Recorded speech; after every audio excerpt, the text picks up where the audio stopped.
Bonjour! Aujourd'hui, nous parlons de l'imparfait et le passé composé. Today, we're going to be talking about the imparfait and the passé composé. These are two past tense verbs in French that we've studied already, but we haven't studied them together. We haven't used them together at the same time. And when we do that, it allows us to make a really great full story in French in the past. So, let's first talk about the formation of each of these, just reviewing how we make these verbs. So remember, what's important for the imparfait is finding the present tense of the new form to find our stem. Drop the ONS, that gives us our stem, is what we call it. And then we add the imparfait ending that matches our subject. So here I've got the imparfait endings to remind you and two examples of what this looks like. So if we want to use regarder with je, that's nous regardons. We drop off this ONS ending to get our stem. We add AIS because that's the one that matches je. Je regardais. So, par exemple, quand j'étais petite, je regardais les dessins animés à la télé le samedi matin. So, when I was little, I used to watch cartoons on Saturday mornings. Or the verb faire with elle, pluriel. So, nous faisons, take off that ONS to get your stem fait with an S. Elle faisait. So, elle faisait du vélo tous les jours. They rode bikes every day.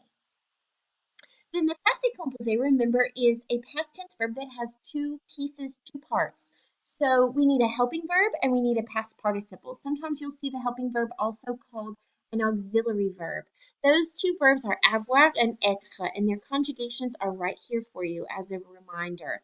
Then the past participle is the verb that we want to put into the past tense. And so regular verbs we know follow a predictable pattern. So our ER verbs are going to end in an accented E. Our IR verbs end in I because we just take that IR, we drop the R off the end so that it ends in I. Our E verbs, we're going to drop that RE and add a U instead. So they all end in vowels. Then there's always some verbs in French that don't follow the rules. They're irregular. They're going to have irregular past participles that don't follow this set of rules, and we just have to memorize those. We've done some work with flashcards before to help us remember those. I'll repost those so that you have access to those. So I said that we had either avoir or être as our helping verb. How do you know which one? As a reminder, we can use this Dr. Mrs. Vandertramp to help us remember these verbs. A lot of them have to do with motion of some sort, so sort of literally or figuratively in the case of dying and being born. We have those. And then the pronominal verbs are verbs that have this little se pronoun as part of their infinitive. So things like se lever, se maquiller, se raser. So when you made me sentences about your daily routine and you told me je me lave, je me lève, je m'habille, all of those about getting ready, those are those pronominal verbs. So if your verb does not fall in this list here of Dr. Mrs. Vandertramp or have a pronoun in front of it like this, then it is going to use avoir. So that means the majority of verbs are going to use avoir as the helping verb in the passé composé. So, after you know how to make these verbs, we need to talk about when to use them. So last week I had you create a mnemonic device to help you remember when to use each of these, when to use the imparfait. So all of these things, time, repeated actions, weather, age, physical appearance, location, continuous actions, conditions, attitudes, desires. So mine was the red-headed witch ate pretty little chocolate cakes after dinner. So you can use mine, you can use the favorite one that you voted for in our class discussion, which whatever way helps you remember, but I feel like sometimes these little phrases can be really powerful tools to help us remember things. So that's when to use the imparfait. Then the passé composé, if you remember back several weeks ago, I had you write an essay about your week, or some of you may have picked a particular day in your week, and you listed out for me the things that you did. First, I got up and I had breakfast with my family. Then I got ready and went to my friend's house. After that, we watched things like that. When you list for me things that you've done in the past tense, we use the passé composé for that. So here I have je suis venu, j'ai vu, j'ai vaincu. So I came, I saw, I conquered. And I believe that's supposed to be Caesar. If I'm incorrect, you let me know. Okay, here's another way we can talk about the Passé Composé versus the Imparfait. The Passé Composé is going to be a list of events. It's going to be a completed event, an event with a clear starting and ending point. Versus the Imparfait, we're going to have conditions, whether that be weather, feelings, moods, things like that. The Imparfait is used to sort of set the scene, describe the scene in a story.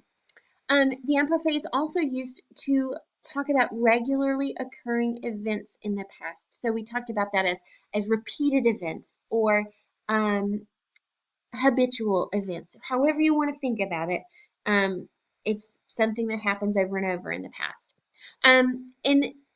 In contrast to this, where we have a clear starting and ending point, an event without a clear beginning and end uses the imparfait. Then these are very much closely related. We have what was happening is used in the imparfait versus an interrupting action is going to be in the passé composé. So imagine I was doing my homework. Je faisais mes devoirs quand ma mère m'a appelé pour le dîner. When my mom called me for dinner. So the imperfect often has a was or were plus a verb that ends in ing. So I was sleeping when you called me. And ed ending in English often refers to the passé composé.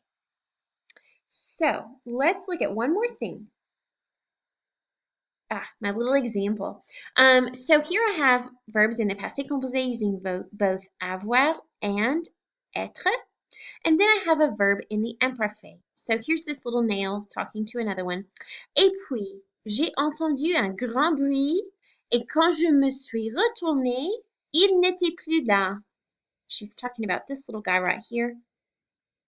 Then I heard a big noise, and when I turned around, he was no longer there. Le pauvre.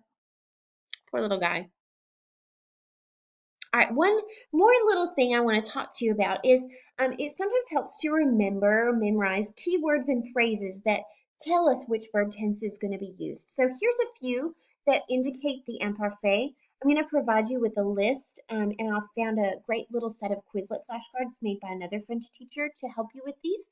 But things like toujours, always, tous les jours, every day,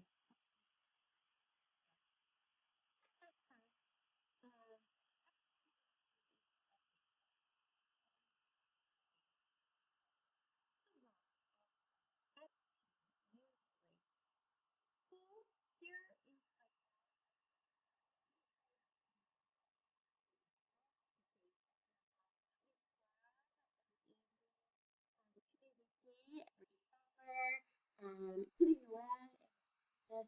So,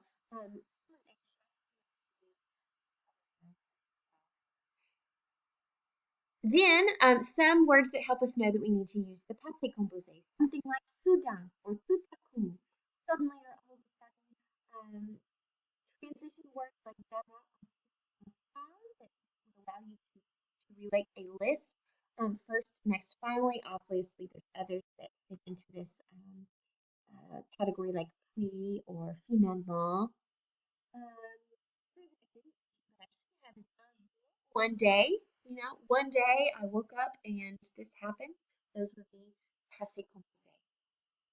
So, please let me know if you have about this information. Like I said, I'm going to provide you with some additional links and things. Lessons. Have a great day.